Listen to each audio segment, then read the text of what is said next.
I love Lucy, but I don't know her. I love New York, but I've never been there. And I guess everybody loves Raymond, right? Hello again, ladies and gentlemen, and welcome to All About Me for you and you and you and you and you and especially you, because you are a brand new viewer. And it's motivation, innovation, and inspiration by me for you. And if you haven't guessed by the title of the video or the first three things I just mentioned, today is all about the L word. No, not the serious L word. I'm talking about L-O-V-E, love. Not L-U-V, not L-O-V, or any other kind of creative way you try to spin it. I'm talking about L-O-V-E, love. There's two different ways I want to think about love today. So the first one being how society throws that word around like it's just like just it's in our everyday vocabulary. We're quick to say, I love this, or I love that, or I love it. But it's losing its meaning. Or we're so quick to get rid of that word and say, oh, well, I never loved you in the first place, or I never loved this in the first place. Am I right?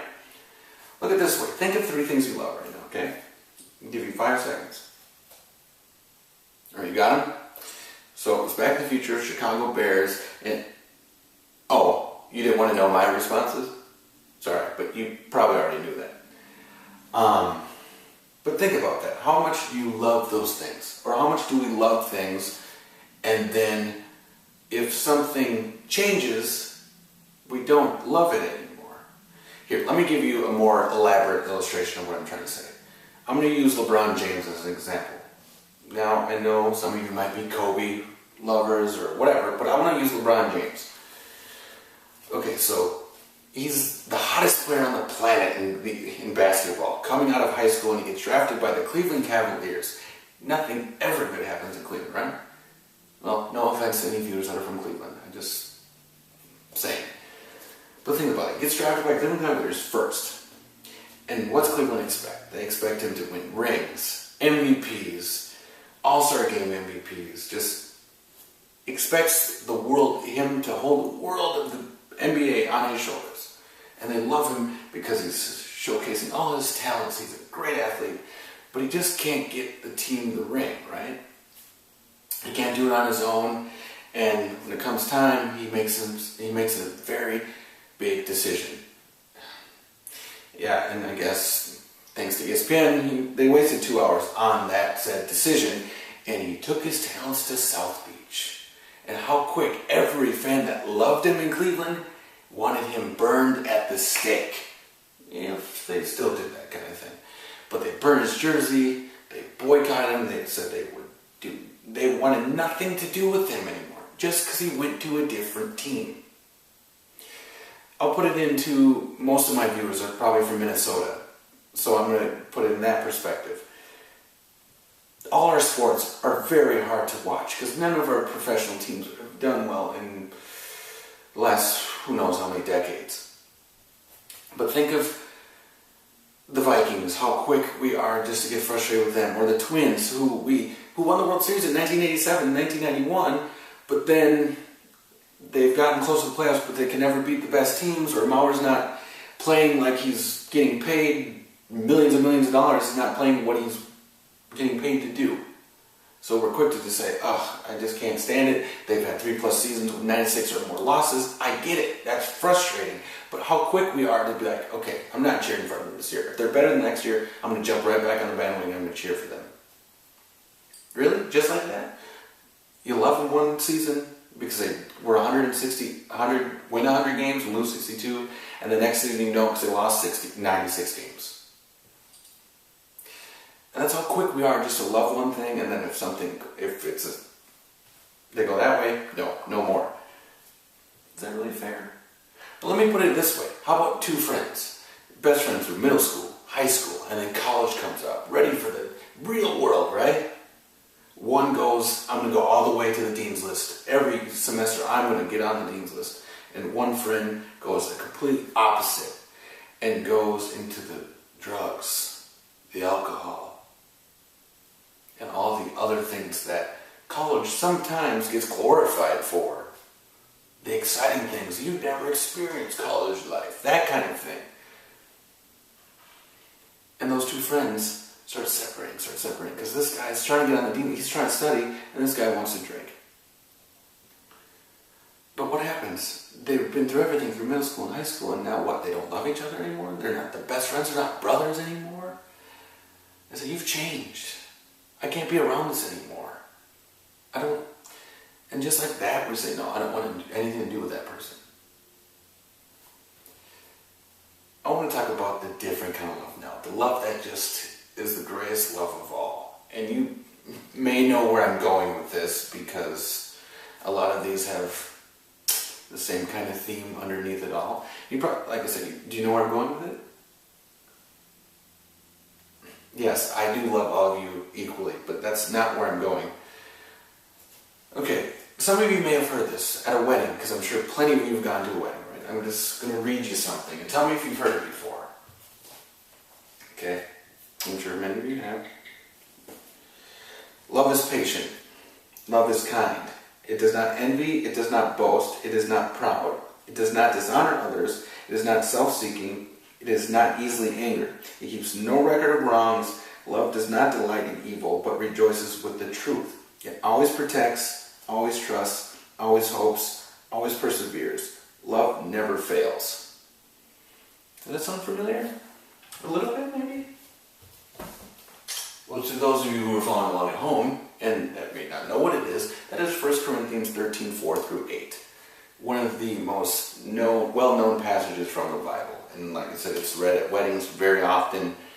And so those of you that are familiar with it, good. But those of you who aren't, you're welcome. No, I'm kidding. But anyway,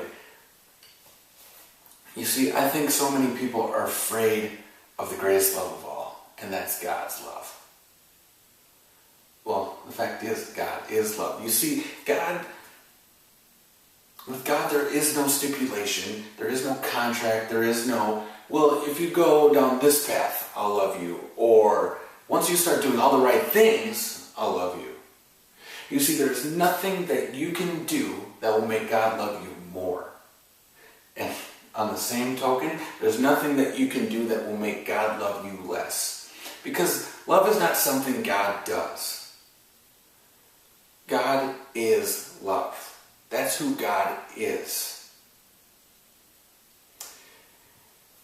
It also, one of the other most famous verses that, if you don't know, 1 Corinthians 13, 4 through 8, which, like I said, is okay, because, believe me, before I started studying stuff, I didn't know it either. Or I wouldn't have known it off the back of my head like that either.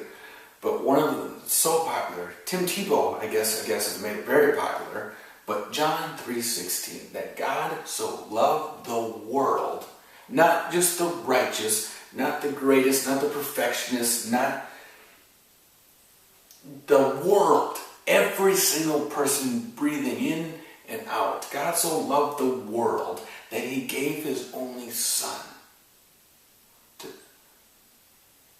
that those who believe in him shall not perish, but have eternal life. I don't know about you, but that's mind-blowing. So, like I said before, so you're telling me no matter what I do, God, there's nothing I can do that will make God love me more? Because that's just who he is, he loves me.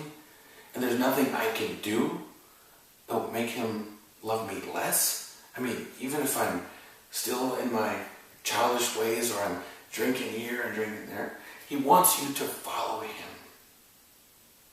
And that's, I get that, but there's nothing you can do that will make him love you. He is love. You want an image of love, it's not going to be a heart. It's going to be the cross. Because he gave his only Son to die for all of us to live. To summarize Galatians 2:20, it says, I no longer live, but Christ lives in me. And that, to me being Tony Taylor, your host, is such a powerful verse to me. Because when I accepted that, and to know that there's nothing I can do that will take God's love away from me. Nothing can separate us. angels nor demons, no height nor depth can separate us. Nothing can separate us from God's love. Nothing. So think about that. Think about love now. How great that love is. How great is God's love. It's an amazing, amazing thing. There's no contract, there's no stipulation, there's no, oh, okay, I'm perfect, now he'll love me. No. Doesn't matter what team you play for, doesn't matter what team you cheer for, doesn't matter what actor you like, it doesn't matter. He loves you no matter what. And that love is the greatest love of all. Again, I want just to put a disclaimer out that any of you that are watching that are non-believers, I'm not trying to spout off all this stuff just so you convert and so you see the light. I want you to see the light someday. I do. In my heart, I do want you to follow him. But I'm not saying you have to. It's a choice we all make. It's freedom. There is freedom in that you can choose to keep loving teams or loving athletes or loving things other than God.